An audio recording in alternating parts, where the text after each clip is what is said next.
Warm greetings all our dear viewers. My name is Jimmy Hanks and welcome to the Holy Drive. This evening we're honored to be hosting a young entrepreneur, a gentleman that has walked this journey in faith, if I may say. He has won some awards. He has struggled from grass to where he is. He's the gentleman behind the app known as SAFEBODA / Safe Car that has just come up lately. He has eased most of you. Your movements are nowadays flexible. You can be in your house, you just put in the location, they just pick you from your respective homes. He's the gentleman that this country celebrates a lot. He's still young. They're going to be seeing him. Ladies and gentlemen, before I bring him on board, I'll take a small break and I'll be right back with him. Stay tuned.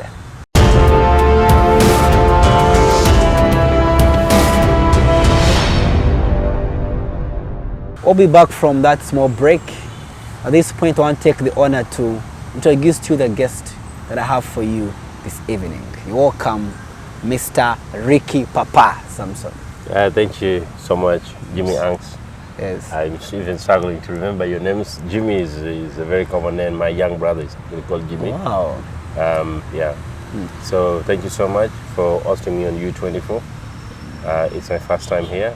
I know. I'm also aware that there's been a number of trials for us to have had this engagement quite a long time. I apologize for the delay, because usually most of this work that you do is for the people. And I also have to be here for the same people that has made me who I am. To the viewers, my name is Ricky, Rapper Thompson, co-founder and director of SAFEBODA. I'm happy to be with you, and I'm happy to share with you my story, my life, and maybe what God has also done into my life. It's fundamentally very important as well. Actually, the first time I met you, I didn't know you were the man behind the SAFEBODA, because you looked so simple. The man I had in my mind was different from the one that I met on that day. You're a very cool guy. The guy to look like what? Yeah, to be like having some bodyguards around him, you know, swelling. That guy is very humble. Actually, I was surprised one day where poster you're launching. There's something you're launching there. Yeah. After the event, I saw you jumping on to a motorcycle. I said, okay, things are serious. This gentleman can also do this. Yeah. I have a feeling sometimes the people that you jump onto their motorcycles, some don't even know the one behind the SAFEBODA app, I guess. I think they hear about me. Most of them know me. So it's, yeah, I've been on the back of a few SAFEBODAs and they don't know about me, and I'm happy because I want the experience that someone doesn't actually know me about. Because I want to feel like a true customer. So when the driver doesn't know me, I think I get to really know exactly who the person is. Somehow when they already know who I am, it's quite a challenge to know if the quality of service you're getting is. I know. Because a lot of people don't expect me to be like riding on a SAFEBODA and stuff like that. And as you say, some people expect that entrepreneurs should be moving around with probably guards and stuff like that. I don't really think this industry works like that. If you're an entrepreneur, you're an entrepreneur. We're not political leaders. We're real business leaders and builders. You have to be with the people. You have to talk to people. You don't want to complicate your life. I know. And the reason we, myself and you and other people also still use SAFEBODA, also use border borders, is because we have to work. No one is working for us. We have to work for ourselves. So it's also a challenge that because there's a lot of traffic around the city, you're somehow forced to jump on a bike and be able to move faster and deliver. I know. Yeah. Because they're not ready to open the road for you, by the way. I know. The sirens are not just about to work for you. I know. How did you find your way here today? I use SAFECAR. Wow, SAFECAR, wow. Yeah. I use SAFECAR while coming to here. I didn't use SAFEBODA, I use SAFECAR. Yeah. The thing is that I knew I was coming like for a TV interview, and you know, like when you dress up like for a TV, you don't want to arrive with those I know. Yeah, so yeah, I use SAFECAR, but I use SAFEBODA every day, like almost every day. So how have you been lately? Has it been? How have you been lately? I've been well. I'm thankful to the Lord for the protection I mean, some people are in hospitals, they're not fine right now. I'm thankful that I'm still here, I'm healthy. Business, we have gone through COVID and we are here today.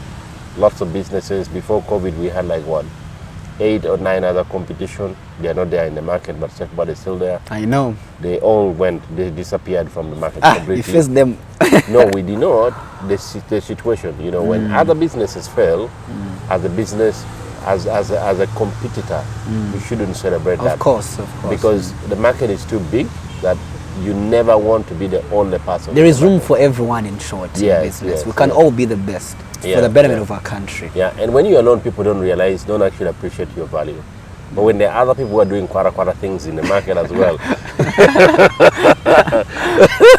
we need some people to do quara things in the market for you to actually realize exactly what value we are actually bringing to the community. So yeah, I mean, if there are other people out there who feel like they want to build another SAFEBODA or build competition for us, come. They can come for advice. Yeah, come, let's see what happens. Good. No, they shouldn't come for advice. Let them open up as well so that we can have some good competition in the market. So where do you come from? I come from a village called Arabbi, and as I said, actually people call me Papa, but my name is Rapa. Rapa. I was wondering, Papa. I know Papa's in church, in fellowships. Yeah, I mean, people call me Papa everywhere. I have gotten recognitions and awards written on Papa, and I appreciate God for that, because Papa means father, so or an elderly person, a leader. So really, I have no problem with that. It's an honor, actually. Yeah. So my name is Rapa. The village I come from is called Arabbi, and the parish is Kachung. Now it's called Achoto, and the sub-county is Agwata. The district as of today is Dokolo district. Wow. So up in the north, Dokolo used to be in Lira. So I come from the north of this country. My tribe, I'm a Langi. Greet us in Lang. How do they greet in Langi? Kopango. Kopango. How do they respond? Is a Kope. Kope. Yeah. You say. Kope. Wow. You come from very far. Thanks for producing to us such an amazing gentleman that has eased our movements in Kampala here. And I was in Rwanda some time back. I even found something like SAFEBODA. I think it's... You were in Rwanda? Yes, some time back I was in Rwanda. Leave those things. Well, you like in Rwanda, your village or... I was there. You know more details with time. You know more with time. Got it, no problem. So Papa, tell us about your life. How was life back then in the village? How were you able to grow up? Because now I've just known you already, the big man. Yeah. So I want to know that small man deep in the village. So growing up, I was raised by a mother and father. My father, may his soul rest in peace, Win Simon, and my mother, Kurudokas, may his soul also rest in peace. So probably, of course, I'm above 18, so it's hard to say you're a total orphan. But I lost my mom when I was 19 and lost my dad when I was 22. I know the pain. I also just lost my father, so in the course of this year, I feel the pain. It's quite hard. I think for me, for over a decade, I've failed to actually accept that I don't have all my parents. Because I kind of feel like maybe they're somewhere, they're still going to come back. But somehow God finds his way and finds a way to comfort you and let you continue moving with your life. I have people that I call father, that I refer to as my parents, and life moves on. I feel comfortable, they nurture me, they protect me, and they advocate for me, they also guide me. Guiding you up in the north means they can put you down and beat you, cane you. These days is not by a stick. At my age, is usually verbal. And I think you're a very stubborn boy. No, I think. Yeah, I was a stubborn boy. Yeah. So both my parents were peasant farmers. So my life, I never slept in a mabati house. My parents lived and died while living in the grass thatch houses. The village where I come from, when you own a grass thatch house, when you own mabati house, you're very rich. It's not a normal thing for you to own mabati house. The school where I went to is called Kachung Primary School. It's around 8.5 kilometers away from my home. So you could walk from home? Yeah, so I would walk every single day from home to school, and then from school back. Barefooted. Barefooted. That's straight up. Like no one would wear a slipper or a shoe. Like that's how would you wear a shoe? Like how? And of course during our days as well, there was this thing of, there was time for break that was allocated, but we didn't have food at school, we didn't have porridge at school. So the primary school life, there was no porridge, and we would carry like a 50 shillings or a 20 shillings, something like that, to be able to buy a fried cassava. In our village, it's in our area, it's called a wange. So it's like a cassava that is cut into small pieces, and then they put bizari and butungulu, so then they fry it, so like fried cassava. So they would serve it for you like for 100 shillings, 200. If you have 200, you're very rich at the time. So that was the life. So most of the time, most of the years while at school, I couldn't afford.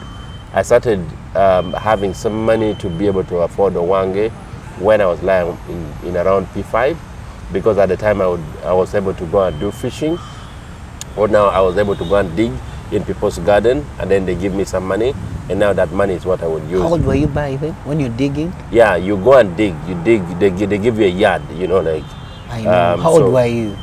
That age, because I grew up digging from like when you are able to walk, and probably when we start primary, we were able to dig. So when I reached P3, P4, you would first go to the garden and dig a little bit in the compound and stuff like that.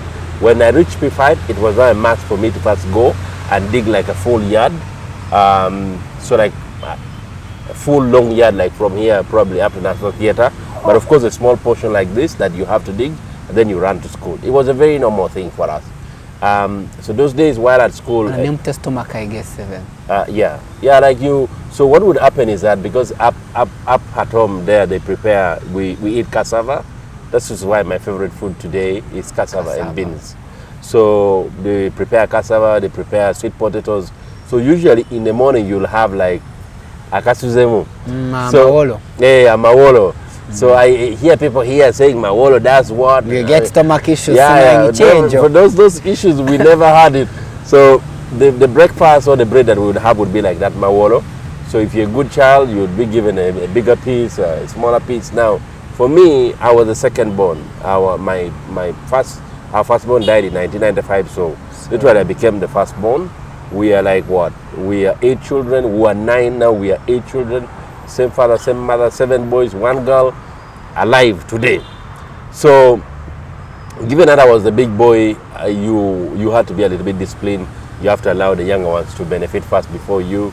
And yeah, so days that they would pack for you cassava, the amawolo, then you go with it, then you put in your bag, you go with it to school. Or when it's a good period that cassava is there, sweet potatoes, you would roast it in the evening, then keep it, then you'll put it in the bag. So when you go to school and there's no money, you open it during break time, then you eat it, then you go to the tap, drink tap water, and you're good to go. So oh my Lord. Yeah, but there's something about life that I cannot explain. It's very spiritual. I think God has a way it protects and brings up its people. Because that looked like the punishment while growing up. But today I kind of find that it was actually a life training for people like us who went through it. So you wake up in the morning, go to the garden and run to school. So these days I see people, like, of course, even including my own children, you know, you have to drive them and all these things. If you don't take them, they complain. Yeah, like for us, you'd run to school. There's no walking.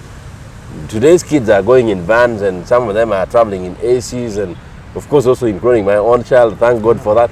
But the reality of things is that for us, we used to run to school. You run to school and run back from school, because if you walk, you'll arrive late, and the teachers are waiting to beat you. And then when you also walk back from school late, especially when you are now from P4 and above, that now you stay up to evening, you will then arrive home in the middle of the night. Like, what used to run through your mind, you're still a young boy? I'm imagining when you're waking up, going to school. What used to run through your mind as a young little boy? I had no idea of another part of the world. Did you ever imagine you'd ever become the papa? No. So for me, I knew that the best thing for me to have done is appreciated school and studied, because everyone kept telling me how important it was for me to go to school. My parents knew that I was going to be a teacher, and I knew for sure that I wasn't going to be a teacher because I didn't want to be a teacher, because that was like the profession that most people in the area would take, because it was easier for you after senior 4. They take you to teaching, or if you don't want to become a teacher, they take you to technical right from P7. Then you go and do carpentry and joinery, block laying and concrete practice, tailoring and garment cutting. You do some of those courses. But for me, in my mind, Eddie, I think I started doing this from when I was in P3. I knew that I wanted to be a doctor, a medical doctor, because I saw people die, I saw people lost their lives, and I think I felt like the best way to serve the population is probably if I could study hard and be a doctor and be able to serve the population and save lives. But interestingly, my business, or the business that I've been able to have started with my friends, does exactly that. So I kind of feel like people even do me a disservice, don't address me as Dr. Rapa, because I know. I know. Because somehow we created a solution that saves people. I know. Because saves lives. Yeah, because medicine is about saving lives. Of course, God does the healing, but part of our work is about saving lives. I know. Right, and protecting the population. So it's more medical, more spiritual than I ever thought it was. And for me, joining the border industry was more of a coincidence. I really never planned for that. Tell us about education briefly. How are you able to access education? Because I'm imagining your background was broken, so I'm imagining how you're able to access education. The thing is that at the beginning of the studies, P1 and P2 was a little tough. But I think something happened, because I think I was in P1 in 1994. I was in P2 in 1995. And coincidentally, I beg to be reminded, I think in 1996, government introduced UPE. Whenever so, man. You're the ones who benefit from that program. I see now. Beneficiaries. So from 1996, it became like everybody, because there were like people who are older than me who were not going to school because their parents were not willing to pay. So from like 1996, it became like everybody was going to what? To school because of the UPE and stuff like that. So that's how I was able to access primary. I bet if it wasn't because of UPE, I swear, I think I wouldn't be here. I would have gone to school. I know. Thank Muzei. You thank Muzei. Because the one who brought that. His Excellency Muzei Nkwewaza, thank you so much for the universal primary education Bonabasome program. My primary in Kachung Primary School wouldn't have been possible without UPE. I swear to God, it wouldn't have been possible. I know. This is a very painful thing, because there are people who are a little older than me who actually tried to go back to school, but then they were too old. You know, like you go back to school and Otanikiramo P4, but then you are like 16 years. You have like beard, so it really doesn't work. So every time and again, you know, I have appreciation for what God has done for me, but also for what this government has done for its population. It will never be a perfect government, and there will never be a perfect government in the world, but to me and my life, and to other people, and maybe to the people of Guata in Dokolo, this wouldn't have been possible for me to have gone to school.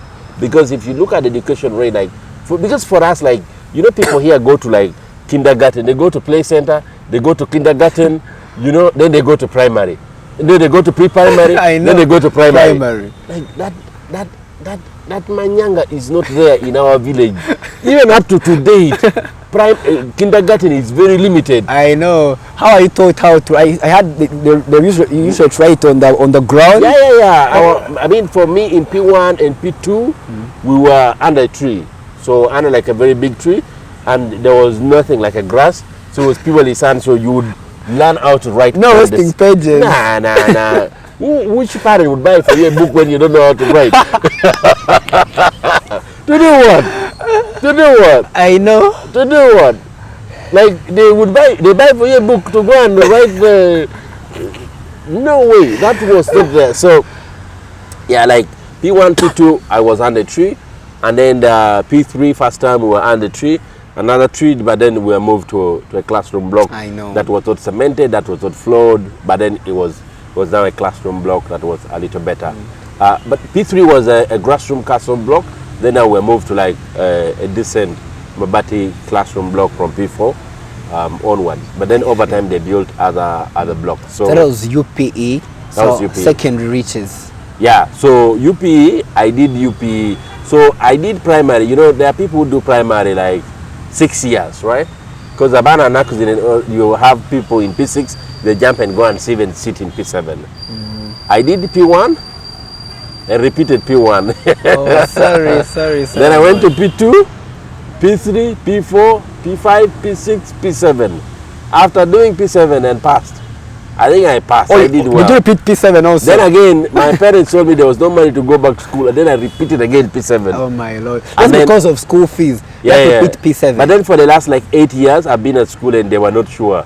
They were not able to raise what the money to take me to secondary school. It's a joke also, like, you know, like, it's also a little bit of a joke. Like the last 8 years, you've not yet raised money for me to go to secondary school. And then after I do well, I again was forced to repeat. How did you receive that in your heart, repeating P7 after pass? It wasn't an issue because every other person was repeating. Oh my Lord.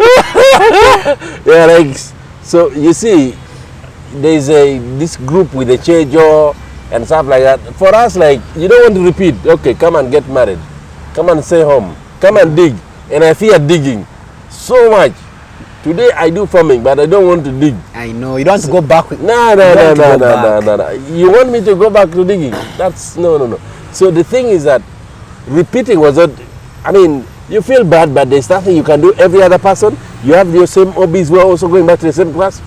I know. You just pack and go back to school. Then you study now hard because now you want to outshine everybody. These are things you've done before and stuff like that. So I repeated with my other schoolmates. I mean, they are there.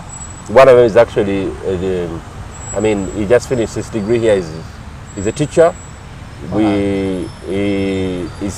He's now a teacher of teachers. So a tutor, I think it's called tutors. Yeah, tutors, yes. Yeah, we were together. We repeated together. You did well. Plus other boys that we repeated with, and they're also doing other things in their life. So it wasn't like I was doing it alone. Every other person was doing it. Yeah, yes, well, but there's no money to go to school. He's going to repeat, sir. Yeah, your son going to repeat. You had the company. So from the same village, you are all going back to repeat. And then interestingly, some of us, even after repeating for the second, after going back again and repeated, some of us went to secondary school and others again went back to repeating. So there are people who did like P7 like 4 years. You pass, they still don't have phone money. You go back. You go back, you repeat, then again you repeat. But you know, it's distressing. It's a little bit disturbing because it's demotivating as a person. I know. But I mean, your father said there's no money, so nothing. So how do you eventually go to secondary? So after repeating, I did very well. Those years. Better than the first time? Yeah. Okay. Yeah, I did very well. For the viewers, I did very well. You want the results? No, results were I did very well because I was the second best in the whole school. Wow. Yeah. So I did very well. I applied for the name of my school. We shall go and research. This is media. At the time, it was very cool. Okay, no problem, no wahala. I did well. But, so when I did well, everybody became concerned. The church where I was praying from became concerned. My LC1, who happens actually to be my uncle, gave me a gift. So I received a gift of, you know those budget books? The green covered budget books? I know. So the guy gave me like 2 dozens of the budget books to go to secondary school. That was very important for me. So I received it and I was celebrated, you know. The church became concerned and my parents were telling me there was no money as well. Because the entry at the university, sorry, I've also never been to university. So, never been to university, don't worry about that. We'll go to university later. These universities need to give me PhD, you know, honorary. I know. They need to give me honorary degrees in American government Sasoma. So, I mean this. what does it? I mean, I have studied with experience. I know. So I need like honorary degrees from University of Harvard. No, it has to be a local university. Okay. But about that I get a better one. We need from KIU from Victoria. Alhaji Basajja Balaba. I think you've heard. Mr. Rapper wants an honorary degree from KIU. Oh yeah, so it's about doctors, right? Yes, of course. Basajja Balaba is the owner of KIU. Business. Yeah? I think we're with them business. What's it called? You know, business, border, which I know university that teach on borders. Those ones. Anyway, so we'll come to that. And I was saying entry at secondary school was a lot of money.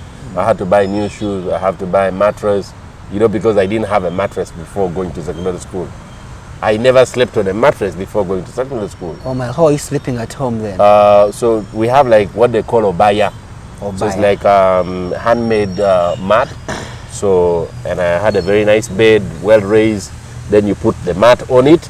You sleep very well. That's why you never have back issues. I know. Back then. You had enough massage. Yeah, no, that was like an orthopedic mattress. You know, like it was a pride for you to have it. So you wake up with like what we would call 11,000 on your back. Like you have like one lines in on your back. Like you know, you wake up with the hams, you know, like your cheek, and that was fine. So after I did well, because I was telling you I needed to buy shoes. I never had shoes. I buy long pants. I didn't have them. Buy like shirts. Some pants. Do you have some pants? Underwear. Underwear ya jina we. Vera mo. Walito jambara. Marengo ragawa. What's the vera mo? Vera underwear go ragawa. Guys, I'm sorry, but my Lord, this is a real life story. I'm just enjoying the life story. But Marengo ragawa. For what? To do what? That was not, it was pure luxury. Yeah, you couldn't afford it if you're working. Of course, I was also doing fishing, so I would earn some money, buy like some pants here and there, but some things were really like pure luxury. So, because no one is going to see it. I know, you had to focus on the outer. That's how they so they were even not very important at the time. Remember, you're also young. So the way you behave when you're younger is also different from the way you behave when you're older. I know. So kati otegera nnyo amasanze gaya kasawa yonna. So when you were younger, you were a different person completely. Yeah. You were very tamed, focus on school. No wahala. Now, what happened was that because I needed to get all these things, the church decided to do a fundraise for me. Oh. So my church at the time raised money for me because now I was joining secondary school. I was admitted to go to Kangai, but then even the school fees for me to go to Kangai was higher. So I had to go and do an interview at Agwata SS. So I went to Agwata SS. So they raised for me money. I was able to buy the rest of the equipment that was needed. I went to school. Of course, half, you know, you go to school with like beans, with like posho, you know, those kasoli. Could you carry it to school? Yeah, because you couldn't pay money, so you have to carry kilos of this, kilos of that, and take them to school. So I joined Agwata SS 2003. So first time, absolute bullying. I have never seen this bullying, and I really think that, I think this has reduced today. The bullying that we went through is not there anymore. For us during our time, it was so bad. So bad that people that, you know, they wake you up, they pour water on your body while you're on bed, and they beat you up with like a wire or something like that. I went back home to my parents, and I had like lines, you know, like how you have like lines as if you've been from a military training. You have like all those lines on your ribs, and then they just laugh at you because there was nothing they could do. Guys come, open the door, they beat you up, and they run away. There's nothing you can do. So I was in Agwata SS first term, then second term, and second term we did not finish very well. There were a lot of issues of Totong, LRA, rebels, and then I moved to another school. In the third term, I moved to another school in Lira Town. I think it's called Royal Academy. So I did my third term from there. Then later on, I moved to Mocha SDA, which was one of the best schools in the north. Of course, courtesy of my church as well. They continue to support me. My church, thank you so much. And then my parents, my mom, of course, was the brain. She took on an initiative of making waraji to raise my school fees. My father also, local waraji. That local waraji. What do they call it in your local language? I think it's called lira lira. Lira, You can call lira. it lira lira for the one that is very clear, very tough and rough as well. And then also, of course, we did some fishing as well to raise money to go to school. And how much was that was making people fundraise at church, family? How much was that? I think the school fees at the time was around 120, 120 was hard to raise. Yeah. 120 if you backdate it, because you're talking about the year 2004. Yeah, I know. It was actually a lot of money. Because how you know that this was a lot of money? When I dropped out of school, I got a job that was paying me 25,000 shillings a month. And after that, the next job was paying me 80,000 shillings a month. So, like, that was a lot of money. And for families of peasant farmers, those days you would do maize and then, they would buy 50 shillings a kilo. God has been so good. Yeah, so I joined Amocha SDA year 2004.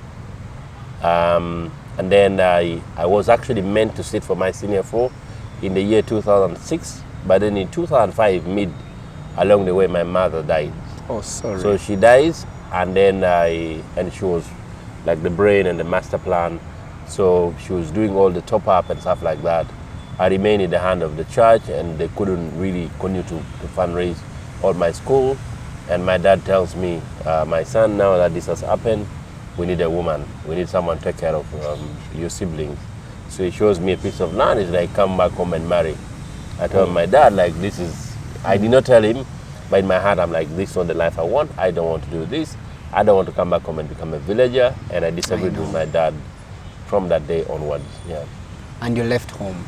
Yeah, I left home. Which class were you by then? I was now so I was chased out of school in 2006, first term. So I was chased out of school first term. I went back again, and then second term I went back to school again. I was chased 3 times. So when they chased me like 3 times, third term second term, I decided to just now continue with my life. I started looking for what to do. In Lira Town now, my dad wanted me in the village because he wasn't willing to pay for my school fees, wasn't willing to support me to sit. And I ended up somehow not on the street of Lira, but ended up with my auntie in Lira and found something to do. Then from Lira, I found my way to Jinja. I saved like 27,000 shillings, boarded the Otada bus up to Kampala, and then continued. Which bus? Otada. I've had guests here who came on lorries to Kampala. Yeah. I came with the bus. You're better off. You're better off. Yeah. So I found my way to Kampala, to Jinja, then back to Kampala, and yeah. That's how you're able to shift from northern Uganda to central. Yeah. So it's not been an easy move for us. For me as a person. I know. Our time is fast spent, but as we get close to the end of the show, I want us to focus on how you're able to merge out. You've left northern Uganda, you've come to Jinja, you're still a young little boy. You're even at some point even desperate because you're looking for your way out as a young little boy. How do you eventually, because I heard about your story, you're even an askar at one point.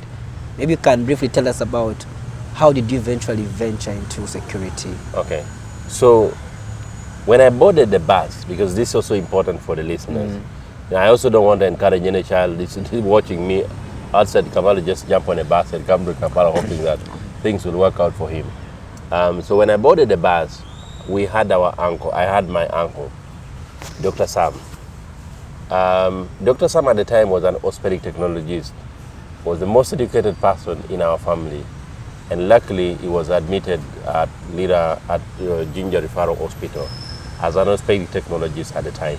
He had studied from Mulago here. He had his diploma in orthopedic, so he was working for government in a government hospital. Now, I boarded my bus with the aim of going straight to my uncle's place. Because Were now you in touch with him?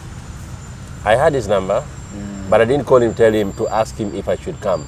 Because I knew for sure that if I call Uncle Sam and tell him, Uncle, I want to come to your place, he would give me an excuse. I know. And indeed, he still gave me an excuse. So when I had 27,000 shillings, spent almost all the money, arrived at the bus park. When I reached the bus park, I called my uncle. You know those days you go to like a call booth and... you pay 200, you call. Yeah. So this one, there was a lady at Buganda bus park. I gave her my number. I read for her. She made the press, that yellow phone. So my uncle picks up the phone. And I told my uncle, this is Ricky. I'm here in Kampala. He's like, where are you? I said, I'm in Kampala. And then he asked me, where are you going? I said, I'm coming to your place. Yeah. So the guy tells me, I'm not around. I said, Uncle, where are you? He said, I'm in Barra for a training, for a workshop. My eyes opened. I got shocked to death, and I knew that things had gone bizarre. Now, luckily, I had an OB, a primary OB that I went to school with in primary. We went to Agwata SS together, that had some issues in the village, and he left the village. You know, for us there, when you see somebody's daughter and you overly appreciate it, it brings you problems. I know. There is no messing around. If you want, you have to grow up and marry. They find you malingering, they will take you either to court or to prison, or you have to pay. You have to pay very serious fine. So we don't mess around. So this boy had grown up a little bit and he messed around, so they wanted to pick him and take him in, so he decided to run. So he was actually in Jinja, working at Jinja Nile Resort as an askari. Now, I did not know. I used to call him and talk to him, and I had his number here, not on the paper. Wow. So I used to call him and talk to him, but I used to hear that he's on Entebbe Road. So when I got stuck in Kampala, I was like, okay, now that I'm in Kampala. Did you even have a bag when you were coming from the village? No. How did you carry your Those luggage? days, they were like the small greenish caveras, not like the green one, but that plastic cavera that we used to have. There was those. It looked like a packaging cavera. It looked like a packaging whatever today. So that's, I bought like 700 shillings. So that's the one I had, because I didn't have many clothes. Like I had like maybe 2 clothes, 3, plus a bed sheet. I had like a small bed sheet and a shirt and then. How are you dressed? You didn't even have shoes. Wait. Yeah, at the time I had a shoe when I. Yeah, you had both, eh? Yeah, because now I was in secondary school. So those days, like, you have like a black shoe. So I had a shoe. Now, what I did, I decided how to call my OB, because we come from the same place. We grew up together. We go to the same church. We come from the same village. We're good friends. So I call up the guy. I'm like, man, I'm in Kampala, but I'm stuck here. I was going to my uncle's place, but now he's not around. I'm here if you can help me and host me at your place. When he comes, I go to his place. He said, no problem. He said, where are you going? I said, I'm going to Jinja. The guy tells me, I'm also in Jinja. Wow. Now, the biggest problem was now the trip from the park here Transport. to Jinja. No, I still had some transport. The transport was not enough. I think I needed like 5,000 shillings. But remember, I made a lot of calls here and there. So I didn't now have 5,000. And I was hungry also. I ate some, muchomo on the road and stuff like that. So I didn't actually have now the money that I needed for transport. Now, I didn't know how far Jinja was from Kampala. You know, when you're in the village, you hear Kampala, Jinja. Feel like they are neighbors. Yeah, you feel like they are actually, somehow they are neighbors, but remember, there's Kampala, there's Seta, there's Mukono, there's what in the middle of that. So the guy tells me, you will come and find me at Total. I think at the time there was Crane Bank. So he told me, I come and find me here at Total where there's Crane Bank. So You began walking. no. So I jump on the taxi. I tell him I'm going to Jinja. I'll be stopping at Total where there's Crane Bank. I said, no problem. We drove. The problem was now after Nakawa. I don't know if it was after Nakawa, but you get it there. I start to see petrol stations. Now, for me, those days every petrol station was Total. You remember how those days every petrol station was either Total or Shell. It became a hard thing for me because now I will have to stop at the petrol station. So the guy is on a highway. I see a petrol station. I'm like, Stop. so I disturbed the conductor. You tell the guy, stop. Yeah. So till when we reached. But then by the time we reached, I had to make a call again. And the guy told me, he kept on stopping. And then I disturbed like 6 times, but then we reached. So thankfully when we reached, I called the guy, and I literally got out from a different station. So I called the guy came, he delayed to come. So when he delayed to come, the conductor wanted to go. Now I had an issue because now I have to fight with the conductor because now my small luggage, he wants to take it. Remember now my money is not enough. Oh. And now I have made a call, so the lady at the call booth also wants money. So now the conductor is demanding money. The lady also who is making for me the calls also wants money. Wow. Now I get in that bit. So the guy was a little short. So now he wants to take away my thing. So what I did, I told him like, no, you are not taking away my thing. My brother is coming to pay. You're speaking English or Uganda? Which one is? I was speaking English. You knew? Hey, okay. I was the chairman of English Club right from P5. Okay. Promoting English speaking. I know. To try to the nursery. Yes. But English, so we had a very good English teacher called Okelatine. Okelatine. Wow. He's actually a guy who was very smart, very good in English and maths, but then he didn't complete his education. I think he dropped out like in senior 2 or whatever and forged his way to become a teacher. So it's like someone who loved what he was doing, but he actually didn't have all this privilege of going to school. So it's like a grounded guy who kind of, so he taught us very good English. Now, and also my uncle, Uncle Bob was actually an English teacher. So he used to give me a lot of books to read and stuff like that. So he also used to teach, mentor me and train me whenever we would come home. So yeah, somehow I speak very good English. Wow. You know, someone was like, hey man, I think this guy must be a graduate. I was like, hey. Today. Hey. So I had a little bit of a conflict with the conductor, grabbed my bags, gave it to the lady. I'm like, now I told the guy, I'm not giving you this thing. I told the lady, don't let this guy take my small luggage, because if he takes it, I don't have any money to pay you, because I'm waiting for my brother to come and give me the money. So I told the guy, let these things remain here. I told the lady, I'll pay you even the money for the guy. When my brother comes, I will leave the money for the conductor with you. So the lady accepted. So when the guy came, he even didn't have money. We left the things, we went home to Mpumude. In Jinja. So I lived in Mpumude. In the morning when we came to town to look for money, because he needed to go to ATM and get some money so that he can pay for whatever mess I had cost, and then he needed to pay like the lady. He needed to give a lady like 7,000 shillings for the taxi and for the calls that I had made. As we were walking around town, I see guys putting receipts on the cars. When I was in Lira, I also did the same job, because in Lira I'd already done 2 jobs. One I did it for 1 day. And left. No, I was fired. Oh, sorry. So there's a very big supermarket in Lira. I think it's still there, called Mabruk. So Mabruk is like, this guy, I don't know, he's from which part of the country. These Arab guys who tie their hair like, he's not an Indian, he's like an Arab guy. So he owned like a chain of businesses in Lira. So I went and asked for a job. He gave me a job as a guy to help in the supermarket. But I worked for 1 day, and in the evening he paid me, told me don't come back tomorrow. What was the reason of you being sacked? I don't know. A guy fired me like straight up. I worked 1 day and I was fired. So when they fired me, as I was walking, I saw people putting tickets. So I got in touch with the lady, talked to her, and then luckily she showed me where the office was. I went, I started doing that job of ticketing with a salary of 25,000. So when I came to Jinja, I saw people doing the same.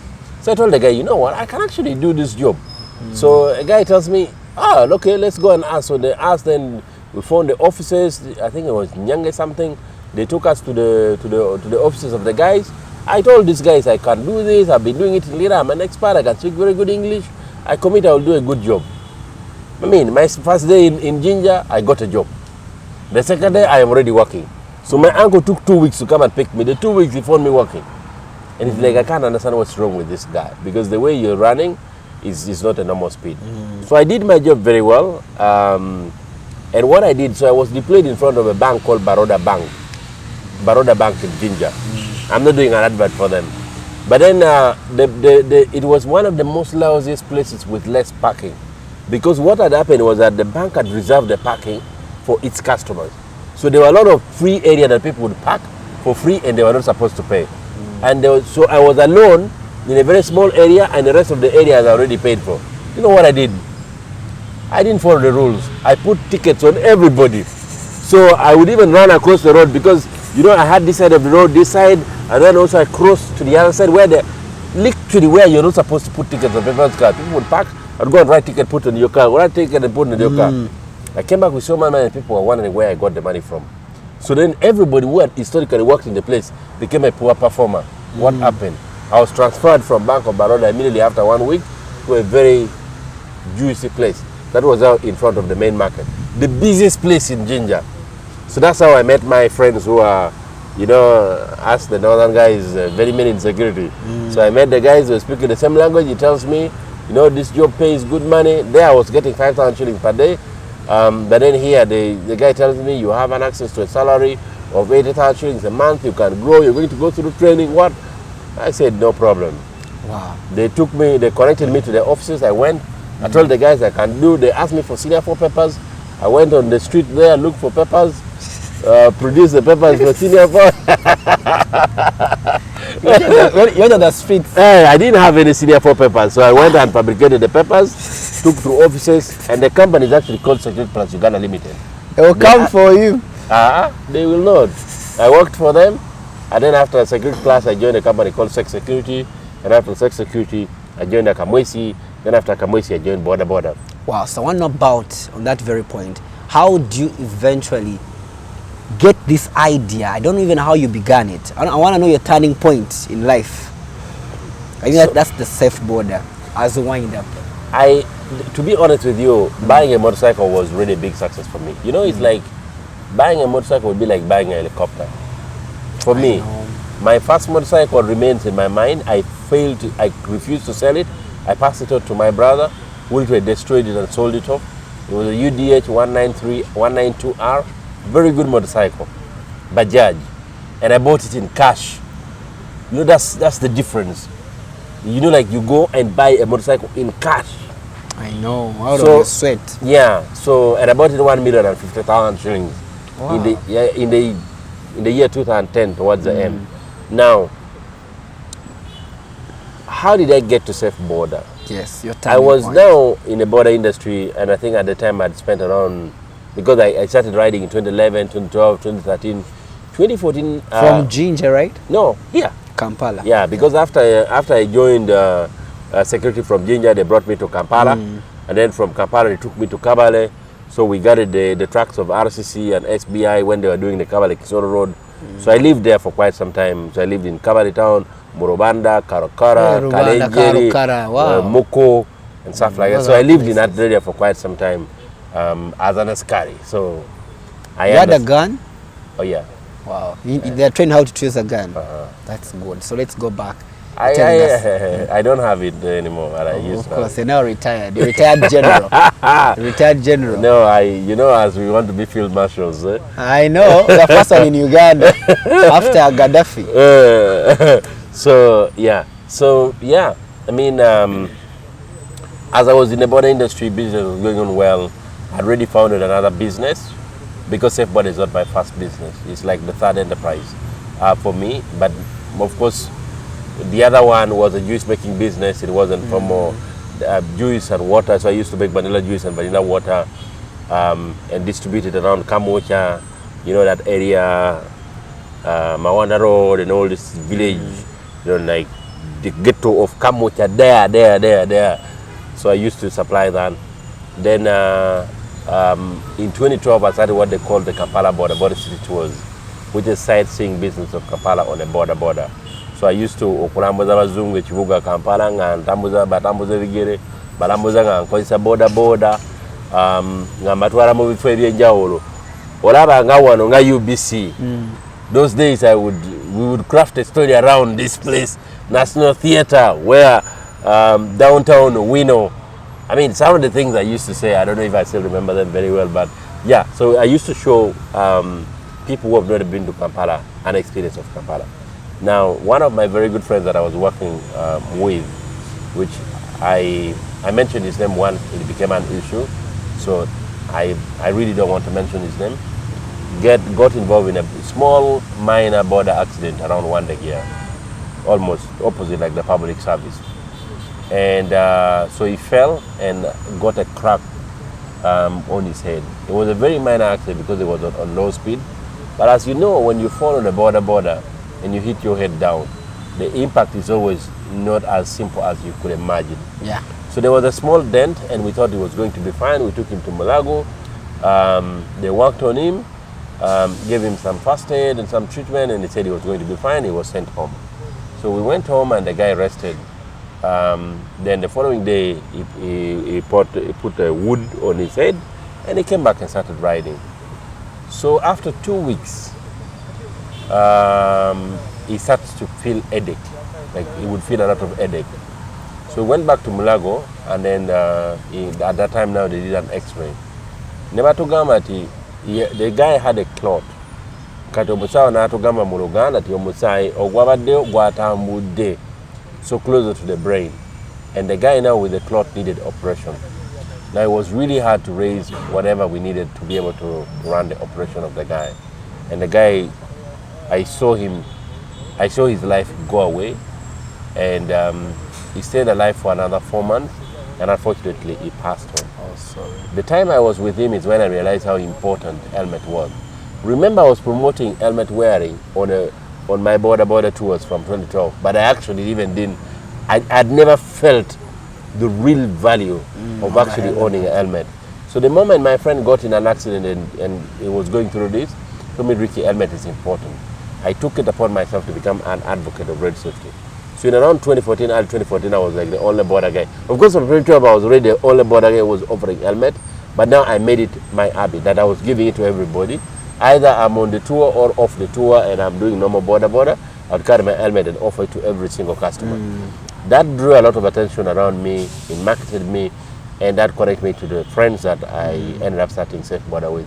So SAFEBODA was born out of passion, out of the need for road safety, as a tool to actually provide a safer platform for both the drivers and the customers. This is why we offer reflectors as a must to every driver. We offer 2 helmets to our drivers, and we encourage even our passengers to wear helmets. I know. So but as we speak today, a lot of customers still don't want to wear a helmet because they think probably some people talk about their air, some people like the disease and stuff like that. So it's still quite a challenge, but 100% of our drivers wear a helmet because we made it clear. And most of them also have seen people who get involved in accidents and then they die. So they have understood and appreciated the importance of wearing a helmet. So in the infant stages of this SAFEBODA, did you ever imagine it would become this big? So my co-founder told me one thing, and this is the reason I accepted to work with him. He told me, Ricky, when we build this community, because when we build this community, and now we have people who are using the platform to order for trips every day, we'll be able to retire in the next 2 to 3 years. Wow. You'll be there by the waterside, and you'll only have a screen or a laptop, and you'll see yourself make money every second. So the dream was that SAFEBODA was going to be very big, and we're going to be millionaires in 2 years from the time. And I think you've achieved it. No. So it's now comes close to 10 years, and we are not yet. But you're still good to go. You can survive at least. And we are not yet sitting by the waterside seeing ourselves make money. So the dream was real from the onset that this was going to be something big. Wow. Yeah. So today, are you proud of yourself? I'm proud of my people. That initiative. I really don't want to be proud of myself because the thing is that I'm proud of the people that has made SAFEBODA what it is. This includes the staff. It includes the staff, the management team, everybody that works at SAFEBODA has worked so hard to make SAFEBODA what it is. The investors who have trusted us with money and the funders were trusted with a lot of funds to make sure that we build the product that we so much love. The drivers that have continued to advertise the brand every single day by wearing their reflectors and wearing it diligently and protecting themselves, will continue to offer good customer experience to the public, has made us who we are. The media, people like yourself and the entire media fraternity, will continue to support us, and they have stayed with us even amidst whatever storm that we have gone through, has supported us and made us who we are. The population, I can tell you, everybody loves SAFEBODA. I don't know, like we've never gone there one-on-one and told people you have to love SAFEBODA, but I can tell you people love and protect SAFEBODA. If I am, you know, when people talk about Uganda being patriotic, I see it, I feel it. I see it, I feel it, I live it. So for me, no one needs to teach me, not to teach me how to love my country. The country has shown that the people in this country loves what belongs to them, loves its own people, loves its own creativity. People have loved, people have protected. We have had people who have actually wanted to bring us down, but the country has stood in. The population always stands in for us, and the leadership of this country. You know, amidst all these storms, if there was no security, if there was no peace, if there were no regulations, we wouldn't have been the people that we are. We are actually doing some of these things with no regulation, but then the country still allows you to innovate and build the product. So, so really, the success of the SAFEBODA is not for me to celebrate; it's for the country. You know, and then the young entrepreneurs who continue to use the story of SAFEBODA at every stage. You know, it's very important that now we have a product that we can refer to. Even when you go to pitch your product, you tell them, I come from Uganda. What is there in Uganda? There's a business there called SAFEBODA that has grown from Kampala, Uganda, and it has gone to other places. That has created impact, you know. This is a real story of innovation, of creativity, that everyone, this is a story that we live even when we are not there. So, proud of my country and the so support. Mr. Ricky, how different you're moving around Kampala or different places, you see people putting on the SAFEBODA, you see the motorcycles, what comes through your mind as we finish? Because our time is fast spent. You know, when I see all that, I thank the Lord. I know. Because there's no power that you can use to get people to wear and use your product without the blessings of the Lord. Do you honor the Lord? I do. Do you pray? I'm a Christian. Yeah, I pray. If you want to ask me even to preach, I'll preach, because I grew up preaching. I know you can be able to preach. Give us just one verse from the Bible. Oh my goodness. I'll give you the one that everybody knows. Yeah, the one that everybody knows, because you must know that. I think it's John 3:16, and it clearly says, "For God so loved the world that He gave us His begotten Son, that whosoever." You complete the verse. Are you finishing it? I'll not finish it for you. Whoever believes in Him shall not perish but have an everlasting life. Yeah. Thank you so much. So yeah, I mean, there's no special power that you can use to make yourself big. True. Even when you have money, I've seen big brands that entered here with so much money, but they didn't have the blessings of the Lord. I know. They poured so much money in the industry and they left crying. They left, you know, in losses, in debts, and we're still here. So you attribute your success to God. Everybody has to. Amen. I mean, you should never be proud that you're the big guy, you've made money, you're very important. No. There's always a supernatural power that drives everything around you. Wow. Give us your last remarks and we call it a good evening. First is I thank you for hosting me. I thank UBC and U24, U24 in specific, for providing a platform for young people and for us to tell our own stories. I thank the people in this country for supporting us, and I call upon all of you guys, if you don't have SAFEBODA app, please come to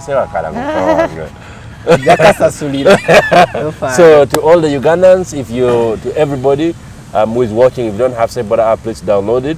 We now have SAFEBODA, we have SafeCar, we have an option for you to deliver, to save money and earn an interest. We also have an option for you to share, send money from one wallet to another, and it's very seamless. When you save money in our wallet, it comes with an interest. So please try us. If you are not used to SAFEBODA and now you're 2, 3, 4 and you want to go out, please order for SafeCar. It's also available. So even with the SafeCar now, there are also 2 options. If you're more than 4 people, you can order for the XL, which is the Yakamenyo, you know, your many.